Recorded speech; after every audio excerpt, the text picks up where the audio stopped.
কেন্দ্রীয় গোয়েন্দা সংস্থার তলব পেয়ে বৃহস্পতিবার অর্থাৎ আজ সকালবেলা সল্টলেকের সিজিও কমপ্লেক্সে হাজির হলেন বাম যুবনেত্রী মীনাক্ষী মুখোপাধ্যায়। তিনি জানান, আরজি করের ঘটনায় তদন্তে তিনি সহযোগিতা করতে এসেছেন। নির্যাতিতা দোষীদের শাস্তির দাবিতে আন্দোলন চলছে। দোষীরা যাতে দ্রুত শাস্তি পায় তার জন্য তদন্তে সহযোগিতার কারণে তিনি এসেছেন। 9ই আগস্ট পুলিশ হাসপাতাল থেকে জোর করে বার করে দিচ্ছিল। তারা দেহ আটকে বাবা মায়ের সঙ্গে কথা বলতে চেয়েছিলেন। এবং প্রশাসনিক যারা কর্তারা আছে তারা যাদেরকে শাস্তি দিতে চাইছে এবং এই কাজে যুক্ত আছেন, সেখানে আমরা যা জানি সেটাই আমরা তাদেরকে সাহায্য করব এবং নির্যাতিতা দোষীদের শাস্তির দাবিতে রাস্তায় আন্দোলনটাও চলছে। 14 তারিখের ঘটনায় কলকাতা পুলিশ আপনাকে তলব করেছিল এবং ডেকে পাঠানো হয়েছিল।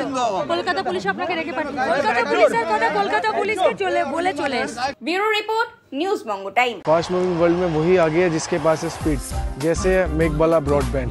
सही स्पीड, सही पहचान।